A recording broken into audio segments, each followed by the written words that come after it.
tengo el placer justamente de ser recibido en la casa de una de las personas más carismáticas de la televisión paraguaya, la radio también. Tuvo una incursión, o sea que tiene una incursión muy fuerte en política y que dio justamente una satisfacción realmente sorprendente y que creo que estamos por ahí todavía. Mario Ferreiro, ¿cómo estás? Bueno, gracias antes que nada por estar en casa, bienvenidos y para mí un honor estar hablando con ustedes y más ahora a punto de integrar la familia de la Red Guaraní, algo que me llena de alegría, sobre todo con un proyecto nuevo que tenemos mucha esperanza que le guste a la gente. Pero sobre todo las cosas para nosotros, los que ya formamos parte de Red Guaraní, por supuesto es un placer tener una figura de tu talla que comparta con nosotros y bueno, y que vamos a estar haciendo muy buen trabajo, supongo, ¿verdad? Sabor y Cielo Más visita siempre a los famosos en su casa, ¿verdad? Quiero que me describan en qué rincón de tu casa estamos, Mario. Bueno, este es mi rincón en el mundo, más que en mi casa, porque acá están mis discos, mis libros, esta gran parte de mi vida. Es donde yo me siento bien, donde trabajo a la tarde sobre todo, en mis cosas, en mis proyectos. Acá escribí, por ejemplo, el guión para el primer programa de La Bitácora, que va el próximo martes en la Red Guaraní. Acá vienen mis hijos de tarde y juegan conmigo. Ya aprendieron a no tocar los discos, a no tocar los libros. La verdad es que este es el lugar que más me gusta de la casa. Transformamos con Male el living de la casa, el clásico living, en nuestro estudio y acá pasamos horas muy felices. Yo no quiero rememorar el tiempo que ya pasó, la época que estuviste justamente en la política. De hecho estás, ¿verdad? Pero tu primera incursión, bueno, fue bastante satisfactoria. Muchas personas quedaron muy sorprendidas, por cierto. Y yo creo que estamos por ese camino. Pero vamos por parte. Dejaste justamente el medio, volviste otro al medio con mucho placer y por sobre todas las cosas para alegría de todos tus seguidores. Por suerte, sí, Julio, porque no es fácil, ¿verdad? Entrar en la política siempre es peligroso, un terreno complicado para aquellos que no somos de naturaleza política.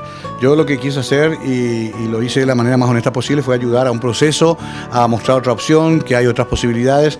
Bueno, tenemos ahí nuestros diputados y senadores que están haciendo un buen trabajo, entre ellos mi hermano Adolfo, pero sabemos que el cambio es un proceso gradual, así que tenemos paciencia para aguantar mucho tiempo modificando las cosas. Y yo dije siempre, mi profesión es esta, mi vocación es la comunicación y me siento muy agradecido que me hayan dado de vuelta oportunidad. Estoy bien en el Mañanero en la tele, hago también radio en Aspen y bueno, y esto en la Red Guaraní que para mí es un desafío también.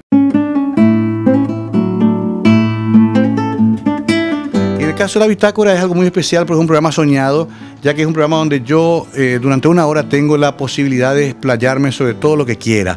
Ese programa va a ser Mario Ferreiro, más que nada. Por eso se llama La Bitácora, que era mi columna antiguamente en ABC, donde yo emitía mi opinión. Ahí decía lo que yo quería y a mucha gente le interesaba. Bueno, dentro de esa temática vamos a hacer un programa también de opinión, de entrevistas, un poquito de entretenimiento, pero sobre todo va a ser un programa que represente lo que soy yo y lo que la gente espera de mí durante todos estos años que me ha visto en televisión y me ha escuchado por radio. ¿Vas a compartir con alguien el programa? No, la conducción la hago solo, pero voy a tener colaboración de prensa del canal, que para mí es muy valiosa. El trabajo de Roberto Coronel, Alejandro López, todo el equipo de prensa. Y también voy a tener invitados especiales. Inclusive sería bueno anticipar para que la gente se vaya aprendiendo ya la seguridad a Jorge Ratti para el primer programa. Y vamos a jugar un poco con Jorge, porque Jorge es muy parecido a mí, pero más joven. Entonces vamos a hacer una especie de juego con él. Algunos invitados sorpresas también con referencia a Jorge y va a tener un grupo musical estable que para mí es uno de los mejores grupos actualmente, que es un grupo que hace jazz de chicos muy jóvenes. Ahí va a estar Víctor Morel, Giovanni Primerano, Bruno Muñoz, gente muy preparada que va a tocar en vivo como se hace en los programas habitualmente en el extranjero. Un talk show, un show de conversación que espero le guste a la gente. Irá los martes a las 10 de la noche por la Red Guaraní. Mario, ¿qué hacemos con nuestra costanera, con las plazas, con las calles de Asunción, las calles abandonadas? Me da tanta pena, me duele mucho ver Asunción. A cada paso se vende, al kilo se vende. Eso me da miedo porque si hablo de esto ya van a decir Mario quiere ser candidato a intendente y en realidad está esa posibilidad, pero yo pedí tiempo hasta fin de año para considerarlo. Asunción es una tarea difícil, es un desafío enorme.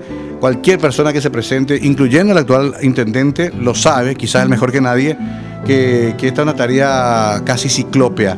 Pero uno en la vida siempre no tiene imposibles, ¿no? Siempre quiere desafiar hasta lo más difícil. Yo lo considero como un honor que me tengan en cuenta, pero todavía no tengo la conclusión verdadera de si puedo o no servir en ese lugar, si es que me llama para una candidatura a la intendencia de Asunción. Por el momento tengo más dudas que certezas.